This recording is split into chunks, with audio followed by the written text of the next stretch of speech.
everyone, welcome to the last lecture in chapter 8.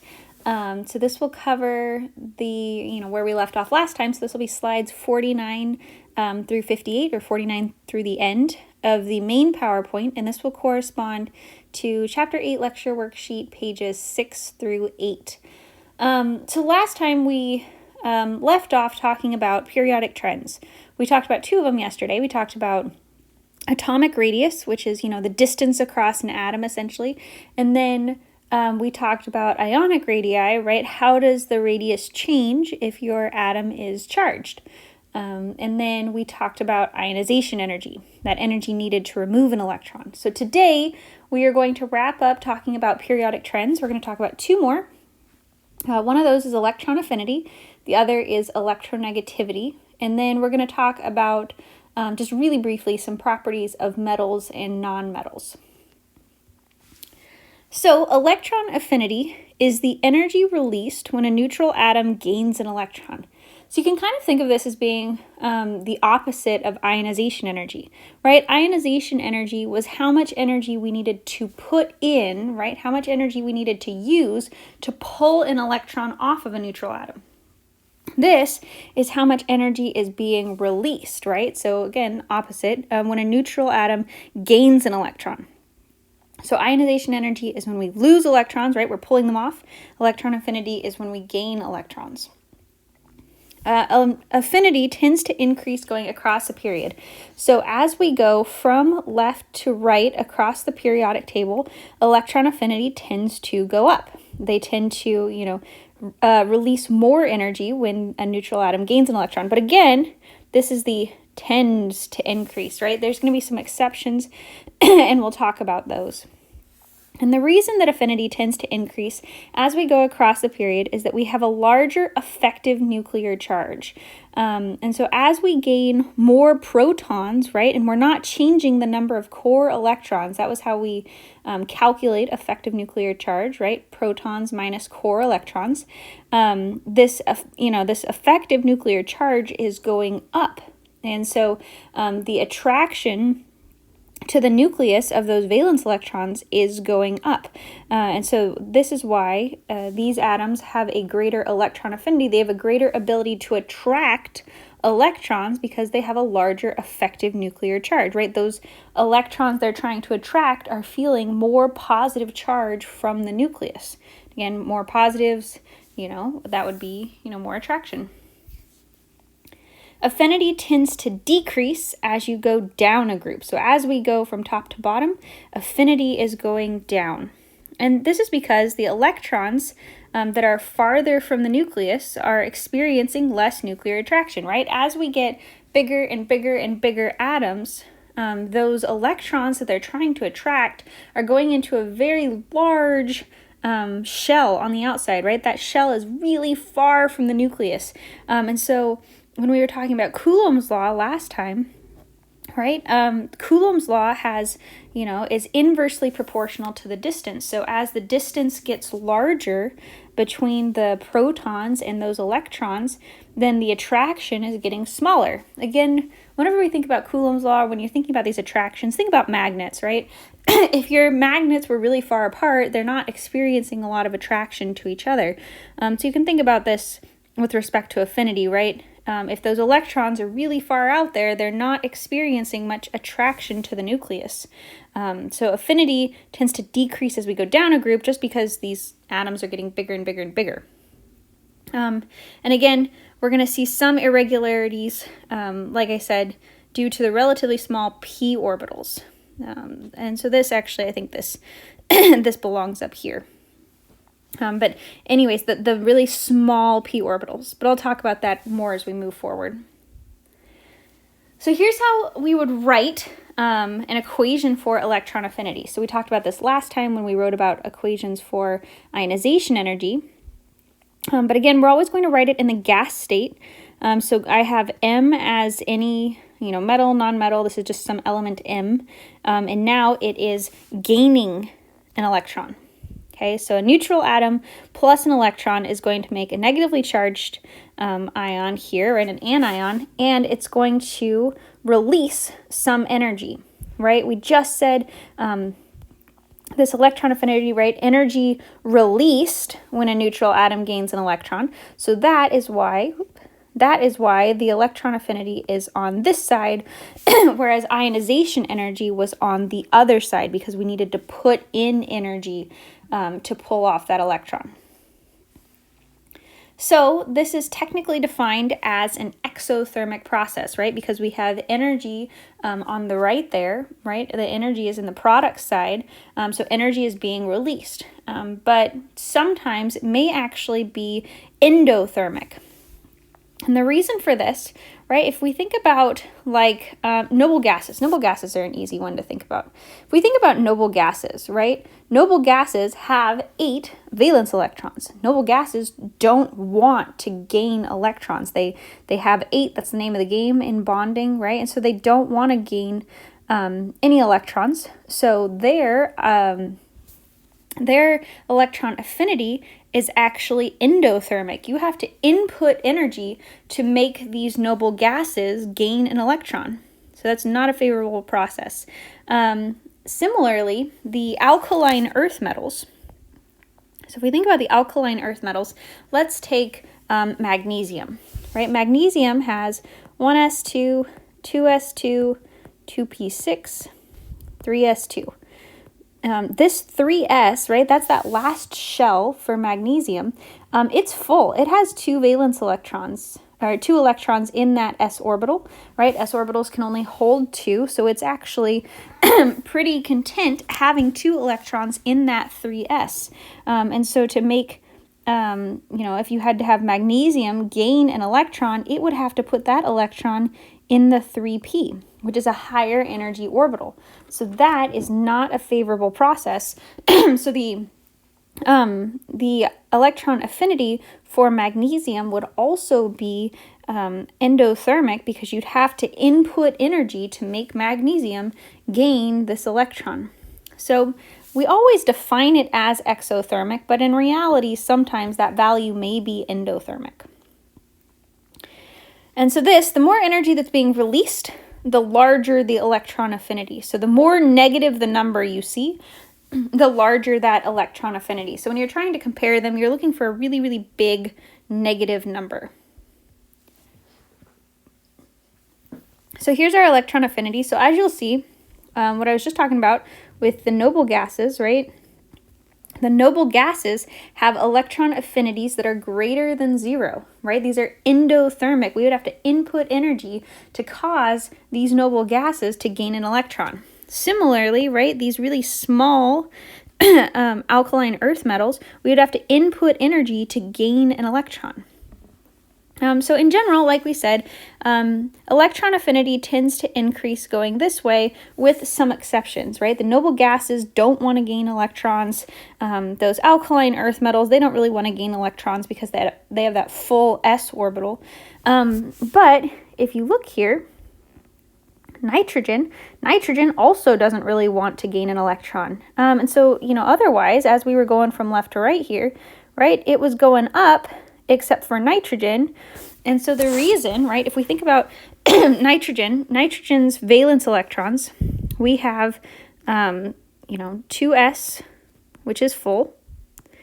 And then if we think about the 2p for nitrogen has 3 electrons in that 2p.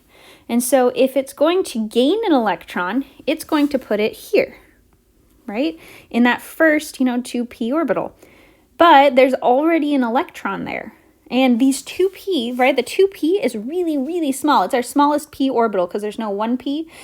So the 2p is a very small orbital. And so to put another electron in it, right, where there's already got one, it's going to experience some repulsion from this existing electron. And so it's actually an unfavorable interaction, right? We'd have to put in a lot of energy to make nitrogen gain just one electron right there because of that increase because of that, that repulsion here from that electron. We commonly know, right, that nitrogen will gain 3 electrons. It'll make N3 minus, and that would give it a full sublevel, right, a full orbital. It would have 8 valence electrons. And so that's favorable, but just gaining 1 and trying to put that 1 electron right here, it's going to experience a ton of repulsion from this electron because that 2p orbital is so small, which makes it an unfavorable interaction. If you look, right, if we look down here at phosphorus, right, it's still unfavorable, right? We're still not increasing as we go from left to right, but since this 3p orbital is larger than the 2p orbital for nitrogen, it's not as bad. You're not experiencing as much repulsion, but still some, right? Silicon is way more willing to gain an electron than phosphorus does, because, you know, silicon, if we think about silicon looks like this, right? It's valence electrons. And so silicon's like, cool, I would love to gain an electron. I have a spot right here, right? We have that empty 3p orbital. I'm going to put that electron right there. It's going to be ever so happy. But phosphorus with this 3s2, 3p3, its additional electron would have to go here. And again, it's going to experience some repulsion from this existing electron. So that's the irregularities for the electron affinity. So electron affinity tends to increase going to the right and tends to decrease going down. So this is just kind of our summary slide here. So our last periodic trend that we're going to talk about is electronegativity. And electronegativity is a measure of the ability of an atom in a chemical compound. So this is important, right? So when it's already bonded. And so it's a measure of the ability of an atom in a chemical compound to attract electrons. So electronegativity, again, right, we see that word tends to increase going across the period as we go from left to right. So the irregularities here are similar to those that we've talked about thus far with the half-filled sublevels and things like that. But in general, the reason it tends to increase going across a period is because as the radius decreases, right? Because we know as we go from left to right across the period, the atom is getting smaller and smaller and smaller. So those electrons, those valence electrons are getting closer to the bonding atom's nucleus, right? Because it's getting smaller. So as we get smaller and smaller and smaller, electrons get closer to the nucleus, and it has a greater ability to attract electrons because it's smaller. The electronegativity tends to decrease going down a group, so going, top to bottom, or it may remain the same. And this is because as the radius increases, right, as the atom gets bigger, it's essentially the opposite of the bullet point above, the electrons are farther from the bonding atom's nucleus. So this is all about how close the electrons are to the nucleus. If they are closer to the nucleus, then it would have a larger electronegativity. If it's farther from the nucleus, then it's going to have a lower electronegativity. Okay, but it's the ability of an atom to attract electrons in a chemical compound. We're going to deal a lot with electronegativity moving forward. So we'll get more into this when we talk about bonding and things like that. But this has to deal with polarity. So when we're trying to figure out if atoms are polar or nonpolar, we are going to look at the electronegativity. Okay, and so there's a table of electronegativity values here. We'll reference them here and there. In general, I want you to just know the trends, right? That electronegativity increases going this way and decreases going this way. If you look, the noble gases do not get a value. And the reason for this is that noble gases tend to not attract electrons, right? Noble gases we've talked about a lot, right? They already have 8 valence electrons. And so they tend to not form compounds. When we get into bonding later, we'll actually see that like xenon and krypton form compounds. So if that's, shaking your world, I'm sorry. But noble gases some of these bigger noble gases can form compounds. But they're just really, they're not electronegative really. So fluorine, when we talk about electronegativity, we're going to talk a ton about fluorine. Fluorine is our most electronegative atom. It's really, really, really electronegative. And then we have francium on the other side being very, very low electronegativity, the lowest with the exception of the noble gases, like I said. The noble gases just don't tend to want electrons. So here's our summary slide.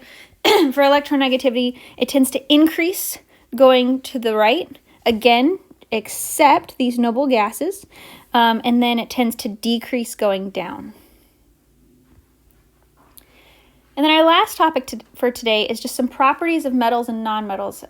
This is just, things to learn. Pretty much if you learn the properties of the metals, then you can remember that the properties of the nonmetals are like exactly the opposite. That would be the easiest way to remember it, in my opinion. So metals are malleable, which means that you can pound them into sheets, right? That's why we use them for roofing and things like that. And they are ductile, which means that they can be drawn into wires. So that's why you have copper wires that go through your house. They are shiny, which is a synonym for lustrous, right? They reflect light. They're very shiny. They conduct heat and electricity. They're very good conductors of heat and electricity, which you would, find out if you were to touch your seat belt in the summertime, or if you, if you touched a live wire. They are most oxides are basic and ionic. Okay, so this would be like sodium oxide. Sodium oxide is a basic oxide, which you'll get more into in Chem 2, and they form ionic compounds with oxygen. Metals form cations in solution, which we are very familiar with, right? Metals lose electrons, they are positively charged, all that good stuff. And then when they participate in redox reactions, they lose electrons, right? And so when they lose electrons, they are being oxidized. Nonmetals are exactly the opposite. Metals you can hit with a hammer, right? And you can draw them into wires and things like that, and they behave really nicely. But nonmetals, if you try and hit it with a hammer, they are brittle and they will shatter. Metals are dull. They are not reflective at all. If they're a solid, then, they would be non-reflective. They're often gases, though. And then they are electrical and thermal insulators. So this is the opposite of where we talked about metals conduct heat and electricity. Non-metals do not. So we call them insulators. They are very bad at conducting heat and electricity. And so most oxides are acidic and molecular, right? So and another word for molecular would be like covalent. And this would be, I don't know, like N2O5, right? Or something like that.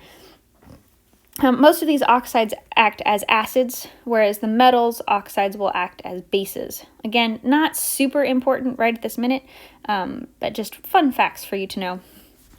A lot of times these nonmetals, they'll always form anions, right? They gain electrons, they form negative charges, but they will also form polyatomic anions. And so these we're really familiar with, right? I mean, things like, nitrate and phosphate and things like that.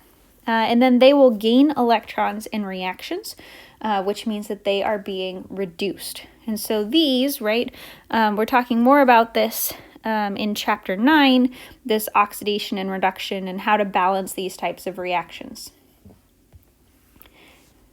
So your book will talk about metallic character, and essentially this is a measure of how much something behaves like a metal. And the way you can think about it is that the farther to, the left, and then to the bottom, right, the more something is going to act like a metal. So you can think of francium as being the most metallic metal and helium as being the least metallic element, right? And so metallic character is just talking about, how much does it have these types of properties versus these types of properties is essentially what it is. I'm not going to really spend a ton of time on metallic character because, like I said, it's essentially just how much does it behave like a metal versus behaving like a non-metal. So here's a summary of a bunch of periodic trends, right? These are the ones that we talked about. We talked about atomic radius, ionization energy, electronegativity, and electron affinity, and then briefly about metallic character. These four are the ones that I'm going to choose to focus on, though. And essentially everything increases, to the right and, to up and to the right, except for atomic radius. Atomic radius has the opposite trend. So if you're looking for an easy way to remember these, just remember that everything increases toward helium except for atomic radius. Just remember there are lots and lots and lots of exceptions, right? Like those noble gases have a 0 electronegativity, and they have that, positive electron affinity and things like that. So there are lots of little nuances for you to remember within this periodic trend stuff. But if you're looking to remember something really generally, this is your general summary slide. And that's the end. That is the end of chapter 8. So please send me any questions you have, and remember to do the lecture worksheet problems. They will help you out a lot.